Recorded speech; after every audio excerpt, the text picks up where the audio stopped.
Hi everybody, welcome to my channel. My name is Dennis. So today's video we're going to install the Ryzen 5 5600X. Finally got my hands on one. They're now more available, becoming easier to get. Going to do an install, and I might use an aftermarket cooler and compare it with as well. So I'll do the stock cooler first, do an aftermarket cooler to compare the temperatures, just so you get what you get when you buy it by itself, and then afterwards, so you can see, do you need to use an aftermarket cooler, or is a stock cooler good enough? Most of the time it is, but sometimes it's louder, whereas the aftermarket is usually better temperatures and quieter. That's usually the differences. And sometimes the temperatures can be quite a bit lower, so that'll help you out as well. So we're going to get on, we're going to do the install, and then we're going to run all our normal tests and see what we get. Okay, so here you can see everything we got. Of course, our motherboard, which is the B550 Pro VDH Wi-Fi from MSI. We haven't got anything in it yet. It's just the way it is. We have our Ryzen 5 5600X, which we'll get out of the box in a minute and have a complete look at. And our aftermarket stock cooler is going to be the Hyper 212 RGB Black Edition with the RGB fan from Cooler Master. So let's get on, have a look at the CPU first. Then we're going to install it, and we'll go through that whole process. So the first thing we can notice, of course, was that it's a 6-core 12-thread processor with PCIe 4.0, 4.6 gigahertz max boost, and a base of 3.7 gigahertz. Does not have a discrete, it doesn't have an integrated graphics card, so a discrete graphics card will be required on the motherboard. So keep that in mind. So let's get it out of the box, have a quick look. And of course, they always tuck the CPU on one side, so it's right over here. Okay, with our little how to install the CPU and all that good stuff. And our CPU itself, of course. I like to check and make sure that there's no damage or nothing. Okay, so CPU is here.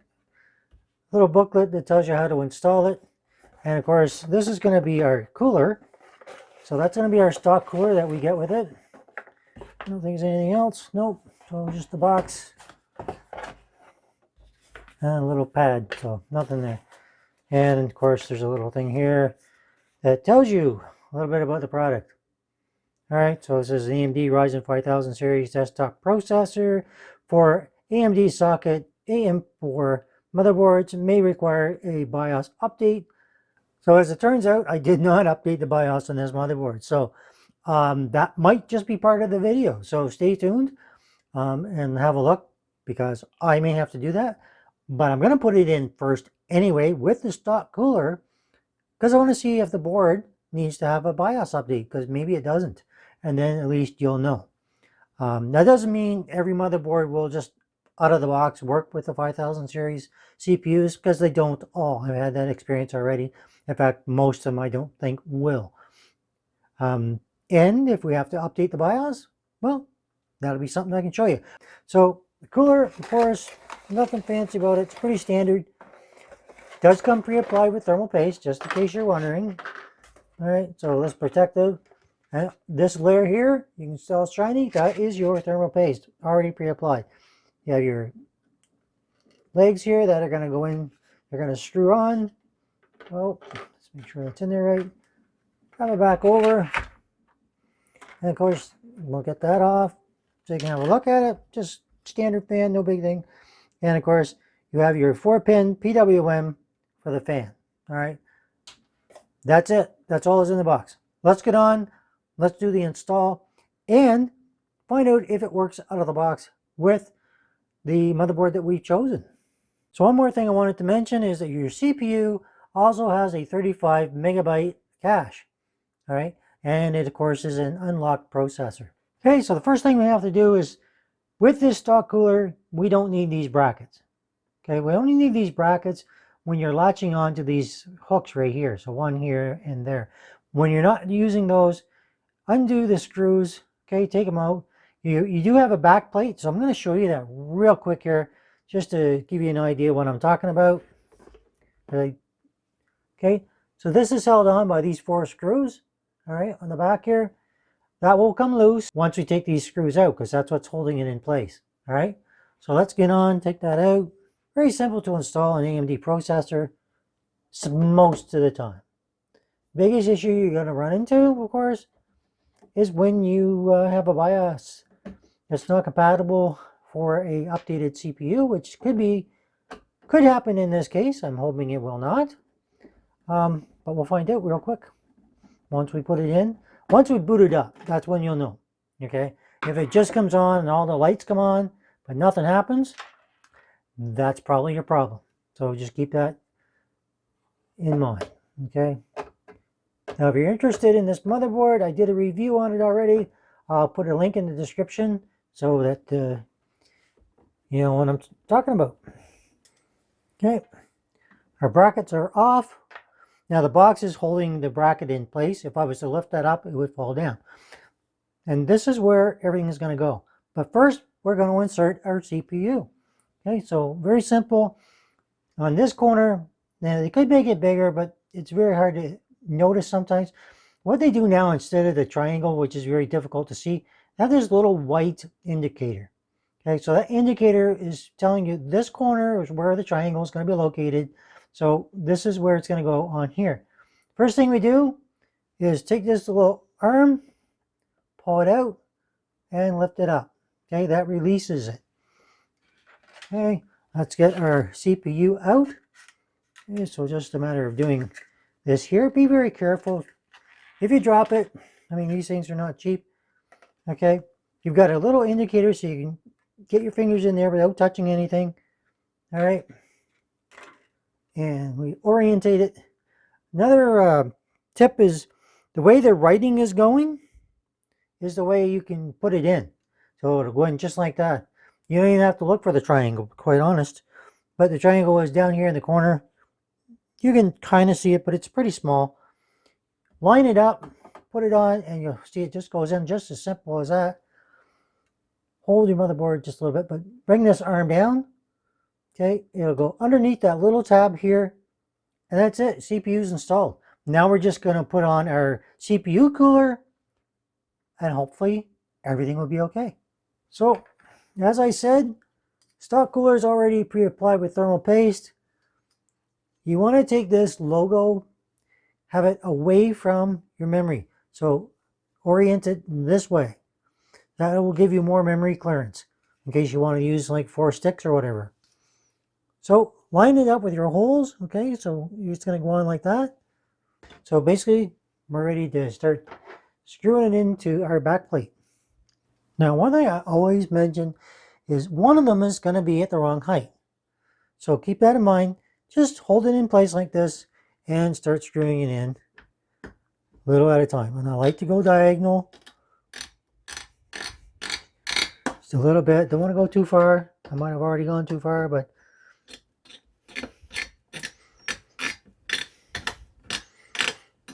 okay, is that one actually catching? Oh, no. So this one is up just a little bit. So we have to make sure we get it down. There, just enough to catch. And now that should make this one easier, and it should make that one easier. So let's double check this one. It's in there good. So now we can do this one a little bit. Do this one. And make sure our cable's out of the way. Okay, so now we're going to tighten them down. So start with this one, tighten it right down. The noises that it makes are normal, but they will scare the dickens out of you. It's like, why do they have to make so much noise? When they're done, they'll just tighten. Okay, you'll know, and they will just stop. So, okay, and finally, the last one. When it's done, I just want to double check each corner just to make sure. And this last one right here. Okay, that's in there. Now we're going to take our 4-pin PWM for the fan, and we're going to plug in where it says CPU fan. Okay, CPU fan is right here. So just take it, line that little tab up with the tab that's on here. Okay. And just push it on down.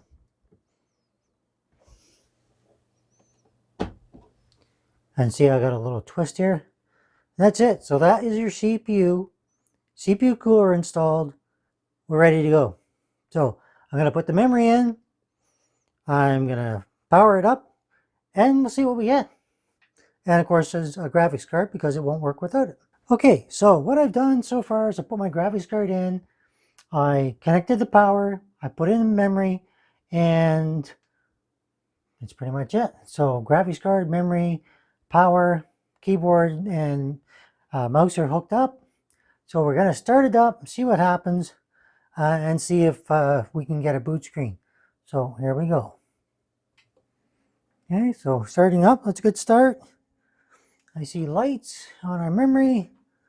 So now we're going to go to our screen and hopefully everything goes well. We'll get a BIOS coming up here. If we don't, then that means we definitely have to do a BIOS update. Now you do have to wait, be patient, because it can take a little bit when you first boot up an AMD system before everything fires up. So here we go, we're at our BIOS boot screen. So one thing we've learned is that the BIOS that came with this motherboard, again it's the MSI B550M Pro-V8 VDH Wi-Fi. I did not have to update the BIOS. So I'm not going to go in and show anything in here. You can see it's running at 3.7 gigahertz right now. We haven't gone into our memory or done anything like that. So we can go into our XMP profile. We could set it right now if we wish. And that's it. All you have to do is click on it. And of course, when you exit, you'll have to save.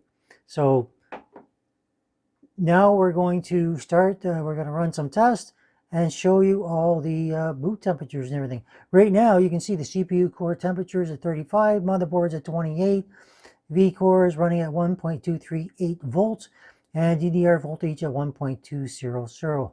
And it has a UEFI BIOS mode.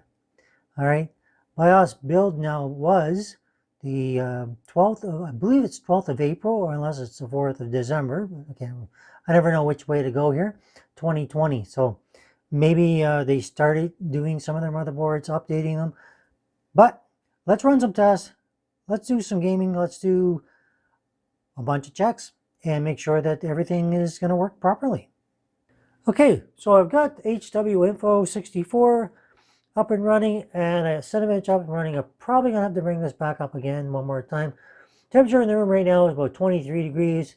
We're sitting at idle about 42. It's looking at 43. So we're going to start our test and see what we can get. Okay, so there we go. And why isn't it letting me click on it? There we go. I'm just going to start and click on this to bring it up. So right now our idle temperature is risen up to 62 already, 63. So we're going to wait and see what it gets up to. So this shouldn't take very long, but I know some people like to watch the Cinebench run and then see what the temperatures get up to at the same time, because it's a good performance and temperature kind of comparison. So this won't take terribly long. And then we'll see what score. I've run it twice already now. I got a score of 4309, 4231, and well, let's see what this one gets to. Give you a good comparison. So we're hitting up at 71 degrees, and we're at 72.6 degrees is what it got up to, with a score of 4222 this time. So 4222, not bad. Solar temperature is 72.6. Now let's move on to do a couple more tests. And then we'll switch to the air cooler. Okay, so the test I like to run most often to get temperatures and all that kind of good stuff is AIDA64 Extreme. Using the trial version on this system right now. But we'll let it run for about 5 minutes and see what we get. Our idle temperatures are between 29 and 30. And so we're going to start it up. And obviously it will shoot up. 100% utilization, and we'll see what it jumps up to. It's at 59. Now this is the stock cooler. We'll show you with the other one later on, but we're going to do the test on this one first. And I'm just going to do the temperatures only on the Hyper 212, just as a comparison for where it hits using AIDA64 Extreme. So we're at 69. So we're going to let this run 5 minutes. We'll come back and we'll have another look. So we're at the 3 minute mark, 3.5 minutes, and we're staying pretty consistently at about 78. Ambient temp in the room here right now is about 21 Celsius. Okay, so we hit the 5 minute mark. 78, 79 is where it stayed. I'm really happy with that. That stock cooler is definitely doing its job.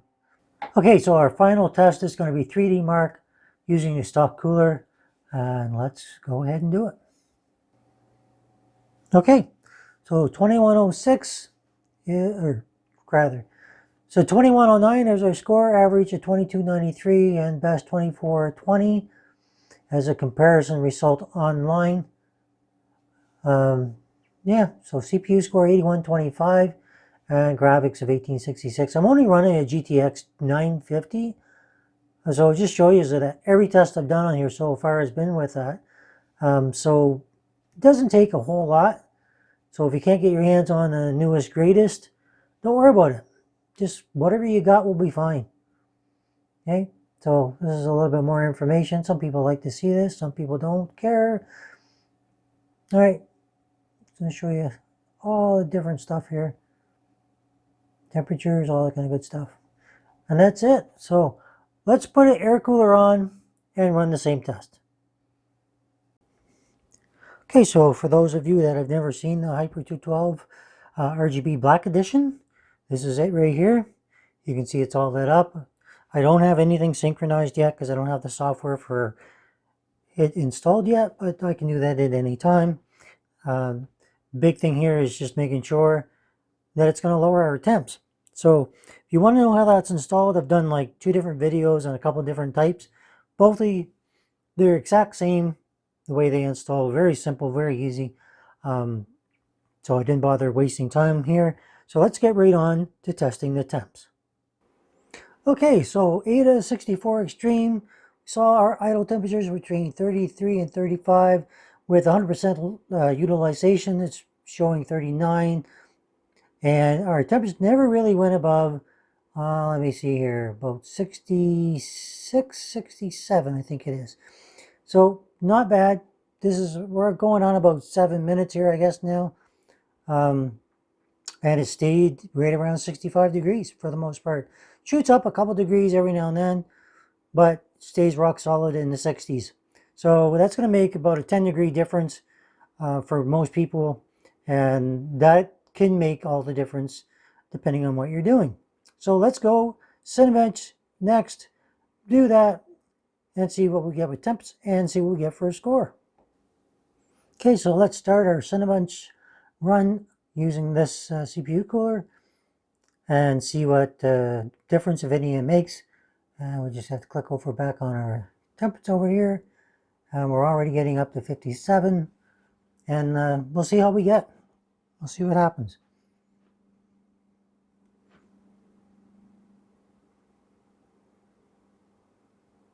So I'm going to just let it get, I'll show you the temperature it gets up to near the end, and then we'll go from there. So our temps are staying right around 60.3 degrees Celsius, and we're pretty much done. We are done. So we got 43.28.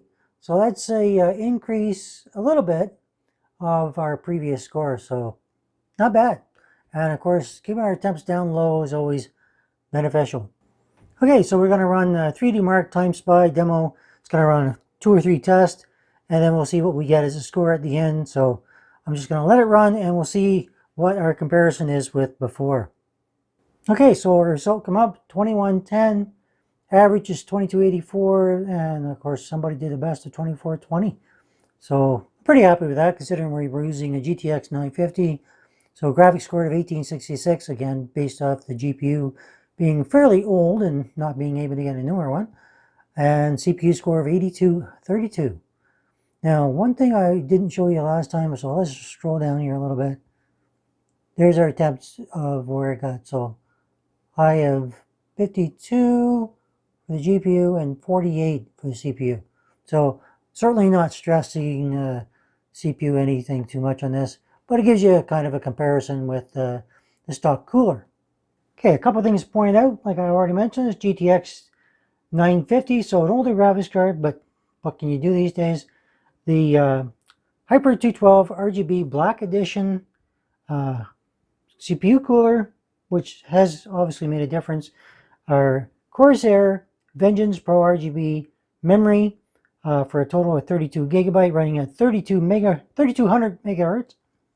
And that's pretty much the gist of what I got in there. I do have an SSD, I do have an NVMe 1 terabyte in there. That's where I loaded everything onto, and in order to do our test and everything. So, all right, everybody. So that's pretty much it. Temperatures definitely makes a difference, almost about 10 degrees or thereabouts. Definitely going to make a difference in gaming and everything else that you want to do, whether you be rendering videos for YouTube, if that's what your thing is. 5600X, you saw the different scores. Each time I ran it, saw the different temperatures. With stock cooler, works pretty good. It's not bad. It's a little hotter, but you know what? It's perfectly okay. You'll be able to do everything you want to do on it until you're ready to upgrade and get something like the Hyper 212 RGB Black Edition or whatever you want to get. Whether it be a water cooler, maybe something like that. Anyhow, if you like this video, hit that like. If you don't, you know what to do. Hit that bell for future notifications so you can see videos as they come up so you don't miss anything. Thank you for watching. If you're new here, think about subscribing. See you in the next one. Take care. Bye-bye.